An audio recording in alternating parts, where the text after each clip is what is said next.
नमस्कार, हम है राना रुआ देख रहा बानी मैच बॉक्स। और अभी हम बानी सिवान जिला के रघुनाथपुर प्रखंड के राजपुर मोड़ पर हम बानी। तो यहाँ आज हम लेकर हुआ सबके चल रहा बानी प्रत्येक फूड एंड कंपनी जौन बाटे यहाँ पर राजपुर मोड़ पर अवस्थित बाटे। और यहाँ पर बेकरी से संबंधित आइटम बनेला। अब का बनेला, कैसे बनेला, ये चलिए अंदर देखल जाओ। प्रतीक फूड एंड कंपनी के अंदर आ चुकल बानी। जनरेटर चल रहा बा, ओकर हला सुनाता है। देखिए हम नहीं अनु तो यहाँ पर पाव रोटी बना के रखल बा।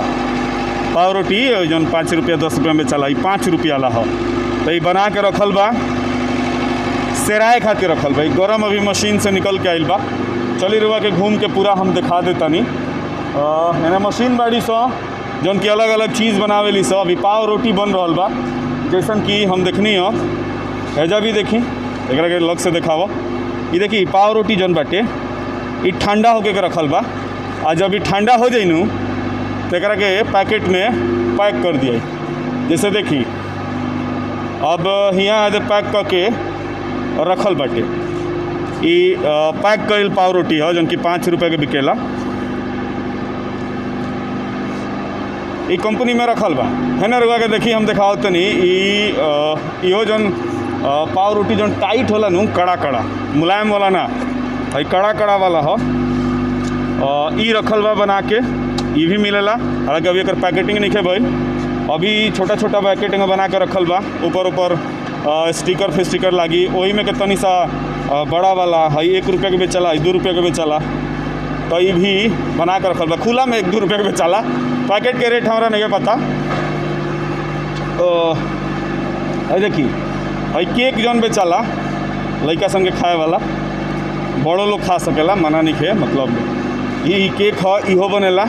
तो ये कुछ आइटम जौन बा जब बना के रखल बा, चूँकि ये ऑर्डर के हिसाब से बनेला। अंदर बनेला, अंदर मशीन लागल बड़ी सो। तो हम रउआ के अंदर लिया के चलतनी और देखावत तनी।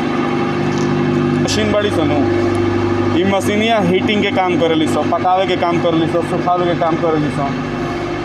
अभी देखिए अभी हई जौन मशीन बा ये बंद बा। और हई जौन मशीन बिया ये चल रहा बिया। हमें जूम करके हम चाहें दिखावे के। देखिए एमे जौन बानू पाव रोटी वो पाक रहा बा। चूँकि स्टैंड बाटे, ये स्टैंड हो और ऐसा स्टैंड पर ये रख के में अंदर डाल दियाला। और उसके बाद वो चलेला आ पाकेला। और पाक के जब निकलेला तो देखिए ऐसन हो जाला। ये पाक के निकल बा। अभी गरम बा, हम छुअत नहीं तो मैंने हमरा के टनटना दहलस। अब देखिए हऊ मशीन बिया। अभी जौन बा पाव रोटी बन रहा बा। तो हम पाव रोटी रउआ के दिखा रहा बनी।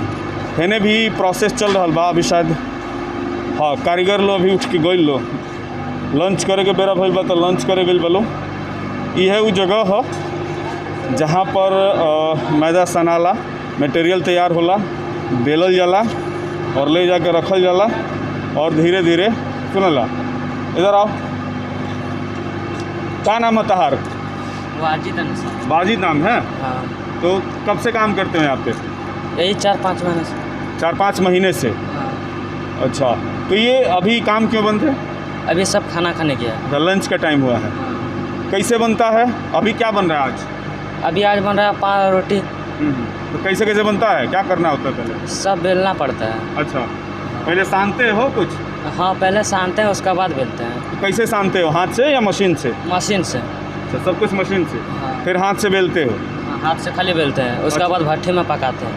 तो अभी भट्ठी में पक रहा है वो? हाँ। देखिए भट्ठी में पकेला। चूँकि होते दिखा देते हैं रुआ के। रुआ सुन ले हो गए नू। बहुत लोग सुनावेला कि दादा पाव रोटियाँ बनला नू तो लात से सानेला सा, लात से ना सानाला। और देखिए आधुनिक मशीन भैया। और ये मशीन में मटेरियल डाल के चलावल जाला, सानल जाला। केमिकल सब रखल बाटे। और सानला के बाद है देखिए उन्हें सारा माल रखल बा, मैदा वगैरह, चूँकि सब बाहर से आवेला और बनेला। है देखिए सारा ये रेक बड़ी सो जौन पर बना के साजल जाला। पहले सनाला फिर बनेला। और ये देखिए रस्क बाटे। यहाँ रस्क जौन बाटे ये बना के रखल बा। गंगा धमाका rusk, so delicious and special quality. ये प्रतीक फूड कंपनी के आइटम हो जौन कि राजपुर रघुनाथपुर के हो। ये देखिए बना के रखल बा रस्क, बनियो रस्क के रखल बा। कई एमें अभी फ़िलहाल रस्क बना के रखल बा और पाव रोटी बन रहल बा। नान के भी ऑर्डर आइल बा, केहू दिले बा तो नान बाद में बनी, तो अभी फ़िलहाल ये बनता। अब चलिए बातचीत कर जाओ इस संस्था के यानी कि प्रतीक फूड कंपनी के एमडी से।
सिवान जिला के दक्षिणांचल में रघुनाथपुर प्रखंड के राजपुर मोड़ पर एगो स्टार्टअप लेहल गईल बा।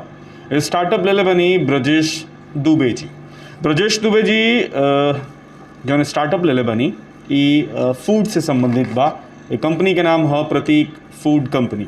यहाँ पर काफ़ी सारा चीज़ बनेला, जैसे ब्रेड बनेला, रस्क बनेला, ओकरा बाद नान बनेला, तमाम सारा चीज़ बा जौन बनेला। और यहाँ के प्रोडक्ट ही बा ई बिकेला, मिलेला यहाँ के मार्केट में।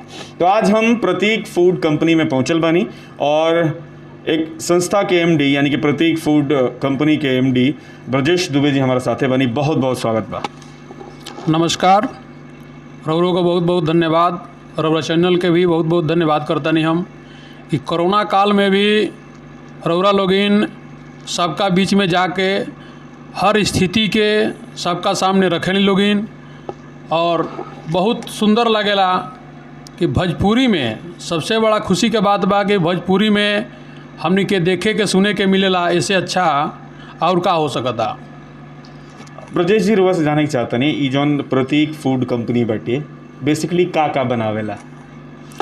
देखिए, हम अपना से ये कोशिश कैनी कि अपना तरफ सिवान जिला में ऐसन कोनो उद्योग लगावल जाओ जेकरा वजह से कुछ लोगों के रोज़गार मिलो, जेकर जीविका चल सको। लगावे में तो बहुत परेशानी होला, जे भी लगावेला ओकरा बहुत तरह के परेशानी झेले के पड़ेला, कहे से कि हर सिस्टम ओकरा खातिर नया बा।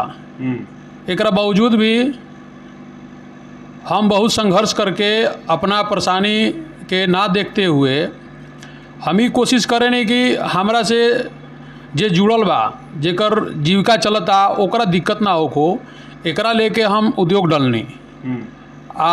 3 साल से ऊपर हो गई, बहुत सुंदर बावे और हर जगह माल जाला। यूपी तक माल हमनी के भेजे नहीं जा, कोनो परेशानी नहीं है, बहुत बढ़िया चलता। हम ये आशा करें नहीं कि और भी लोग डालो, कुछ ना कुछ उद्योग डाले के चाहिए, छोट होके बड़ होके, ओमे जौन भी सहयोग हमरा से होई हम जौन जानता नहीं बिल्कुल करें आ करे पर तैयार बानी। जैसे हमारा सवाल रहा कि का बनावे नहीं रहुआ यहाँ कौची मैन्युफैक्चर होला। हमरा के यहाँ बेकरी के बहुत से आइटम होला। क्रीम रोल से लेके टोस्ट बनेला, नमकीन बनेला, बर्गर बनेला, सुपर बनेला, नान रोटी बनेला और रस्क बनेला। अच्छा। बादाम बिस्कुट बा, नारियल बिस्कुट बा, बहुत से प्रोडक्ट बा जौन की बनेला। बर्थडे केक बनेला, जौन रुआ बर्थडे केक कहीं और से लेके आवे नहीं। इहाँ के बर्थडे केक में रुआ खैसियत ही मिली कि बिना अंडा के बनेला। हमने के अंडा ना डाले नहीं जा कोनो प्रोडक्ट में, और बहुत ही बढ़िया मिलेला, रेट भी सबसे सस्ता मिलेला। हमने के यही पर काम करे नहीं जा कि देहात में सबसे अच्छा, सबसे कम दाम में दिया हो। बिल्कुल। हम जैसे अभी आइल बानी तो यहाँ के हमरा के पानी पियावे खातिर यहाँ के बनल कुरकुरा देनी है, और हम खैनी है, वाकई हमरा बहुत अच्छा लागल हो। बहुत ज़्यादा सॉल्टी या बहुत ज़्यादा तीखा भी ना रहा, एकदम नॉर्मल रहा, जौन कि आराम से लड़का खा सको है। चूँकि लड़का ही खा ल तो ये सारा चीज़ जौन बनावे नहीं। जैसे रुआ रहनी सेना में पहले, और अचानक से ही आइडिया कैसे आ गई कि रुआ ही कुले करी उद्योग लगाई यहाँ पर? हमरा ही समझ में आयल कि कौनो भी नौकरी बा तो नौकरी वो हमरे तक सीमित बा। माने हम एक आईएएस भी बन जाता नहीं तो ये स्वाभाविक नहीं है कि हमार लड़का आईएएस बनी, चाहे हम केहू के कोनो मदद कर सकता नहीं। कैसे कि नौकरी एक बंडल फिक्स पेमेंट बा, और फिक्स पेमेंट में ही रौरा पूरा काम करे के बा। रौरा अगर केहू के चाह के भी चाहता नहीं कि आर्थिक मदद करी तो ना कर सकता है। लेकिन बिजनेस ऐसा चीज़ बा एगो कि रौरा अगर बिजनेस डाल देम तो आर्थिक से लेके सहयोग रौरा कर सकता नहीं। एहूँगा मान के चली कि कोनो भी प्रोडक्ट बा हमरा लगे, अगर के वो टाइप के आ गई कि भाई हमें खाए के चाहता नहीं, हमारे लगे पैसा नहीं खे भी, तो हम ओकरा के दे सकत हैं। लेकिन नौकरी में रह के रौरा कुछ भी नहीं कर सकत। हमरा ई भइल कि परेशानी करे ला के होई, लेकिन आवे वाला भविष्य में जे हमार पीढ़ी बा, चाहे आवे वाला जौन भी हमार एकर परिवार बावे, ओकरा दिक्कत ना होई। प्लस देख के एक दूसरे के ही रही कि भाई ऊ लगौलन तो हमहू कुछ लगाई। जाके देखिए एवरा कान हम लगौले बनी, बगल में एगो आटा चक्की के भी छोट मोट यादव जी लगौले वाले हैं। तो देख के लोग जागरूकता बढ़ी। ये माध्यम से हम देहात में कहनी कि देहात ही हमार घर बावे, और देहात में कल जाई, लोग के अनुभव होई एकरा विषय में, अनुभव के लोग फ़ायदा उठाई। तो जैसे रुआ उद्योग लगावे के सोचनी, और स्पेशली बेकरी में सोचनी, बड़का बड़का मशीन लागल बड़ी सो अंदर हम देखले बानी, इन्वेस्टमेंट भी काफ़ी अच्छा आयल हुई। कितना मदद मिलल यहाँ पर प्रशासनिक रूप से, कैसे कैसे स्टार्टअप लेनी? देखिए प्रशासनिक तो मदद ना मिलल, लेकिन रौरा दूसरा मित्र दोस्त के जरूर मदद मिलल, जौना के वजह से ही काम भइल। पहले हमरा ये बुझाइल कि हम करेम तो हमें सरकार के हो सकता कुछ मदद मिल जाई या बैंक डोनेट कर दी। जिसे सुने का आवत रहे कि प्रधानमंत्री के तरफ से बा, रुआ startup India, stand up India, बहुत से योजना निकलल, लेकिन वो धरातल पर नहीं थे। लेकिन हम डलनी तो सोचनी कि डाल देम, ओकरा बाद से ओकर लाभ मिली ना, लाभ मिलल। एक बावजूद भी जे भी हमरा सर्कल के रौरा दूसरा तीसरा, लेकिन जे भी लोग बा हित मित्र दोस्त साथी हमरा के सहयोग जरूर कैल, जौना के वजह से एमे चालू शुरू करे में ही 1.5 करोड़ रुपया का प्रोजेक्ट लागल। 1.5 करोड़ रुपया बहुत बड़ा इन्वेस्टमेंट रहे। हमरा से परेशान दोसर के रहे कि भाई इतना पूंजी लगा के ये आदमी जब पूंजी लगावत है कि रिटर्निंग का होई ना होई तो एकर का होई। लेकिन हम ही जरूर जननी कि गलत काम नहीं खे, मेहनत करके कुछ भी हो सकता। बिल्कुल। रौरा अगर पहले ही सोच लेम कि का होई तो कुछ ना होई, रौरा ही जरूर सोची कि होई। जब अदर कंपनी रौरा अदर स्टेट से लिया के रौरा घर ले सप्लाई करता तो ओकरा प्रॉफिट होता, ओकर काम चल जाता, राउर काहे ना चली। तो ये पर विशेष ध्यान दे के हम काम के कैनी, आ बहुत लोग के सहयोग मिलल, जनक वैसे चलता आ चली। बिल्कुल बिल्कुल। तो ये जैसे बेकरी के सामान रुआ बनावे नहीं तो में बहुत सारा इंग्रेडिएंट्स लगेला, बहुत सारा चीज़ लगेला, मैदा वगैरह वगैरह, बहुत सारा चीज़। तो लोकल मार्केट में उपलब्ध हो जाला या कहीं बाहर से मंगावे नहीं? ना, रौरा जगह कुछ ना मिली। मैदा हमनी के टोटल एकर बेकरी के मैदा ही अलग ब्रांड से आवेला। अच्छा, नॉर्मल मैदा ना नॉर्मल मैदा ही काम ना करी। तो बेकरी का मैदा टोटल गोरखपुर से हमनी के डिमांड करके गोरखपुर से ही मंगावे नहीं जा। चीनी भी बाहर से आवेला। लोकल में खाली यहाँ यहाँ ये हो सकता कि डीजल रवा ले सकता नहीं। अच्छा। डीजल के अलावा टोटल केमिकल गोरखपुर से आवेला, कार्टून भी गोरखपुर में छपाला। रउरा के यहाँ अभी भी बहुत परेशानी बावे कि रउआ अगर चाह भी ली कि हम बैठा के तुरंत काम कर ली, चाहे ऊपर हासिल करी ना होई, एकरा के मेहनत करे के पड़ी। काहे से कि हर समस्या के समाधान बा, लेकिन मेहनत करे के पड़ी। तो टोटल प्रोडक्ट बाहर से आवेला, खाली जब बेचाला। अच्छा। रउआ लगे मिल नहीं के, बहुत बड़ा मिल नहीं के कि जना को ऐसे रउआ यहाँ से मैदा खरीद लेम। ओकरा खातिर मिल बहुत बड़का होके के चाही, जना में ऑटोमेटिक प्लांट रही, तबे जाके मैदा उच्च क्वालिटी के निकली। उच्च क्वालिटी के मैदा हुई तबे बेकरी के माल रुआ उच्च क्वालिटी के निकली। ये वजह से हमने के गोरखपुर से ही मंगावे नहीं जा। चलिए बहुत सही। तो माल आ जाला, माल यहाँ प्रोडक्शन करनी, जन कारीगर रुआ रखले बनी ये सब बनावे वाला, ये कारीगर लोग कहाँ के हलो, का ये लोग कोनो ट्रेनिंग वगैरह ले ले बा? हाँ, ये बेकरी के जे भी बावे, बेकरी के फुल मास्टर बा लो। टोटल आइटम, टोटल हर एक चीज़ के जानकारी बा। ये लोग शुरू से लेके अभी तक बेकरी के अलावा दूसरा कोनो काम ना कर लो। अच्छा। तो ये लोग का अनुभव बा। आ टोटल बाहर के ही बाड़े, लोकल लोग ना काम कर पावेला। लोकल में हमने के हुए सेल्समैन, सुपरवाइजर ये को रख सके नहीं जाए, अकाउंटेंट ये को रख ले बनी जाए। बाकी जो कारीगर बाड़े वो समझिए कि बाहर के बाड़े, मुजफ्फरपुर, हाजीपुर, झारखंड, भागलपुर, ऐसे ऐसे करके कारीगर कुली काम हमने के यहाँ करे लेन। ये लोग पेशेवर हलो, मतलब खानदानी काम है लोग के है बा। हाँ, वो लोग देखे हम तो वो एकरा अलावा कोनो काम ना करा लो, खानदानी ये काम बा लोग के। एकरा अनुभव बहुत ज़्यादा बा। एकरा वजह से कहीं ऑटोमेटिक बाड़ी सन दूसरा के जानकारी नहीं के, और ना रही तो ऑटोमेटिक मशीन में वो जल सकता, खराब हो सकता। चाहे प्रोडक्ट खाए ऐसा बा कि थोड़ा सा भी अगर हुआ लापरवाही बरते हम तो बहुत नुकसान कर दी। बिल्कुल बिल्कुल। तो एकरा वजह से अनुभव लोग के ही रखल जाला, भले पेमेंट ज़्यादा दिया वो कबूल बा, लेकिन यही टाइप के रखल जाला। जी जी।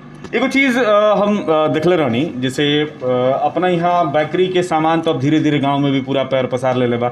चूँकि पापे या रस वगैरह तो हमने के बचपन से खैले बनी जा, अब ब्रेड भी गांव गांव में मिलल शुरू हो गई बा। ओकरा अलावा रुआ फैक्ट्री में रुआ नान कहनी है, जोन कि मुस्लिम समुदाय में शादी ब्याह में बहुत ज़्यादा चलेला, और वो मंगावे के पड़त रहा। कबो गोरखपुर से तो कबो देवरिया से आवत रहा। हम जहाँ एक दू जगह गइल बानी खाए जब परोजन में, तो मिलल बा, तो एजा भी मिल रहा बा। का प्रोसेस बा, अगर केहू रउआ उत्पाद के खरीदे के चाहता तो ये सामान कैसे मिली? देखिए, हमने के यहाँ बेकरी के आइटम जो नान बा, चाहे सुपर बा, चाहे केक बा, तो ये प्रोडक्ट एक्स्ट्रा बना के ना रखल जाला। और रउरा अगर काम बा तो कम से कम 12 घंटा पहले हमरा के सूचित करें, हमारा कंपनी पर आके संपर्क कर लेम, चाहे जौन भी माध्यम बा, सेल्स मैनेजर से चाहे दुकान पर, तो वो बता दिए सन कि इतना रउरा ऑर्डर चाहिए। वो ऑर्डर लगा देम तो रउरा के बना के ध दिए। कुछ ऐसा आइटम बा कि बना देम तो ना ले जाम अगर, तो हमने कि यहाँ वो ओकरा के यूज नहीं जा कर सकत। तो ओकरा एवज में कुछ भी नॉर्मल एगो चार्ज रुआ जमा करे के पड़ेला, ऑर्डर हुआ देम, एडवांस बुकिंग करे के पड़ेला। बाकी राउर सामान तैयार हो जाई, अब बहुत शुद्ध मिली। स्वच्छता के अनुसार काम ही होला। टोटल हमनी के पतंजलि के भी काम बा, जना को ऐसे रिफाइन भी में पतंजलि के डाले नहीं जा। कोनो लोकल प्रोडक्ट नहीं के रउरा कबो भी ओकरा के टेस्ट कर सकता नहीं, चाहे मार्केट में एक ओपिनियन ले सकता नहीं। हमनी के ज़्यादा शुद्धता पर विश्वास करे नहीं जा। 2 पैसा कम बचो लेकिन स्वच्छ रहो। जी बिल्कुल, 2 पैसा कम बचो लेकिन शुद्ध और स्वच्छ मिले के चाहिए। तो जैसे रउआ कहीं कंपनी पर मुलाकात कर सके, मान लीजिए अगर सिवान चाहे बढ़हरिया चाहे कहीं छपरा जिला के होको और ओकरा ऑर्डर करे को, तो का ओकरा राजपुर रउआ कंपनी पर आवे पड़ी कि कोनो और माध्यम बा?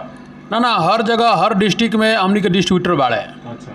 प्लस जौन प्रोडक्ट हमार बनेला वो प्रोडक्ट पर पूरा एड्रेस के साथ में मोबाइल नंबर ऊपर बा, कॉन्टेक्ट नंबर। वो कॉन्टेक्ट नंबर पर फ़ोन करके भी रउरा ऑर्डर अपन लिखवा सकता नहीं। अच्छा। वो ऑर्डर के नोट करिए, ओकरा बाद से रउरा अपन ओकरा के लेके जा सकता नहीं, चाहे हमनी के भी भेजवा देनी जा।